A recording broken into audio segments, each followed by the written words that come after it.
Shalom Jemaat yang dikasihi Tuhan. Hari ini kita memasuki Sabtu Hening. Pada Sabtu Hening mari kita menghayati pengorbanan Yesus di kayu salib. Matius 17 ayat 22 dan 23. Pada waktu Yesus dan murid-muridnya bersama-sama di Galilea, ia berkata kepada mereka, Anak manusia akan diserahkan ke dalam tangan manusia, dan mereka akan membunuh dia. Dan pada hari yang ketiga, ia akan dibangkitkan. Maka hati murid-muridnya itu pun sedih sekali. Pada Jumat Agung, Yesus melakukan tindakan yang menyelamatkan manusia. Dia dikhianati, ditahan, dipukul, dicambuk, dicemooh, dimahkotai duri, diludahi, dilucuti, dipaku, ditikam, dan disalibkan.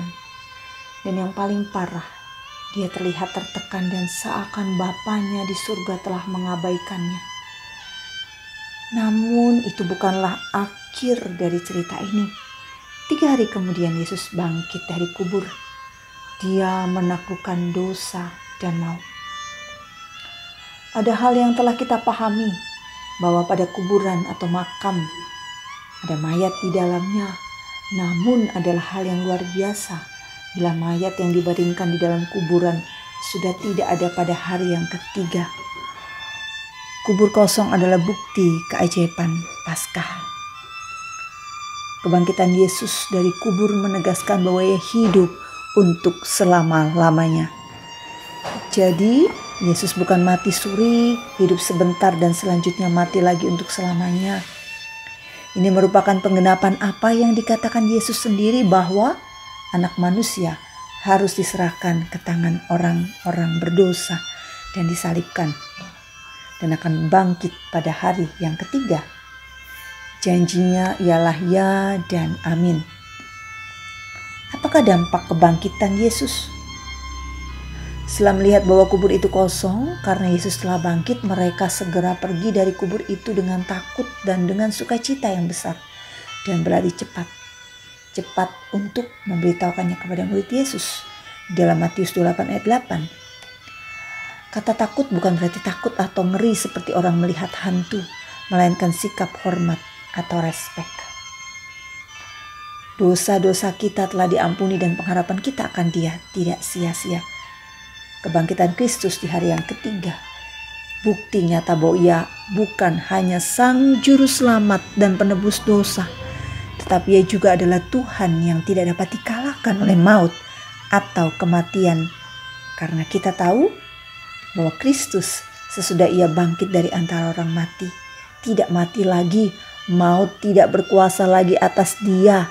Sebab kematiannya adalah kematian terhadap dosa, satu kali dan untuk selama-lamanya. Dan kehidupannya adalah kehidupan bagi Allah. Kini di atas pundak setiap orang percaya ada satu tanggung jawab, yaitu untuk menjadi saksi-saksi Kristus di tengah dunia, membawa kabar keselamatan dan memberitakan bahwa Yesus adalah Tuhan yang hidup. Pemahaman yang detil mengenai kisah ini, jemaat yang dikasihi Tuhan, akan membuat kita dapat lebih menghargai betapa dalamnya arti dari pengorbanan Yesus untuk kita. Mengingat bahwa kita juga bagian penting dari kisah ini. Kita bukan hanya penonton.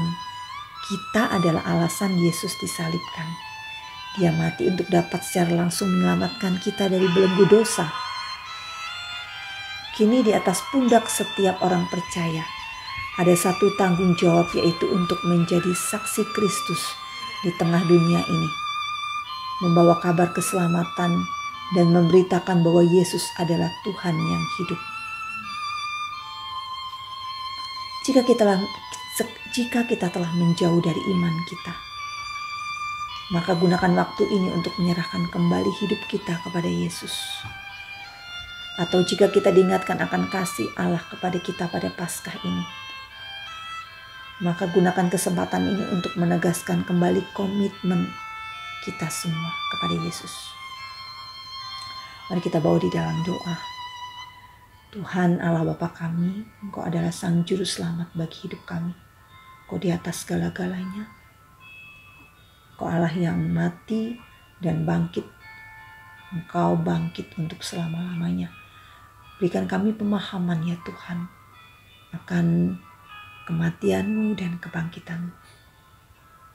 Kami percaya Tuhan, ketika kami terus mau dibentuk dalam setiap apa yang ada pada kami, hidup kami Tuhan, kami mohon Tuhan, dengan kematian-Mu ini Tuhan, dan kebangkitan-Mu, kami akan lebih baik lagi. Iman kami akan semakin ditumbuhkan, dan bahkan kami boleh melakukan hal-hal yang berkenan dan menjadi berkat, menjadi saksi yang hidup. Mari Tuhan tolong kami untuk menjadi pemberita-pemberita Kristus, memberitakan ini, menjadi saksi-saksi Kristus di tengah-tengah dunia dan membawa kabar keselamatan kepada orang banyak. Kami serahkan hidup kami kepadamu. Kiranya kami boleh disiapkan kepada Minggu Paskah yang akan kami rayakan besok hari Minggu, supaya kami boleh siap dan terus memaknai kebangkitan-Mu ini dengan sungguh-sungguh. Terima kasih Tuhan. Di dalam nama Tuhan Yesus, Engkau memberkati jemaat-Mu, GKI Wiyung Royal Residence. Jaga kesehatan kami, jaga semua yang ada pada kami. Terima kasih Tuhan. Di dalam nama Tuhan Yesus, kami berdoa dan bersyukur. Amin. Kiranya kita semua boleh dipersiapkan untuk menyambut kebangkitan Tuhan Yesus pada hari Minggu di dalam ibadah Paskah bersama-sama, baik secara online maupun live streaming. Tuhan Yesus memberkati kita semua.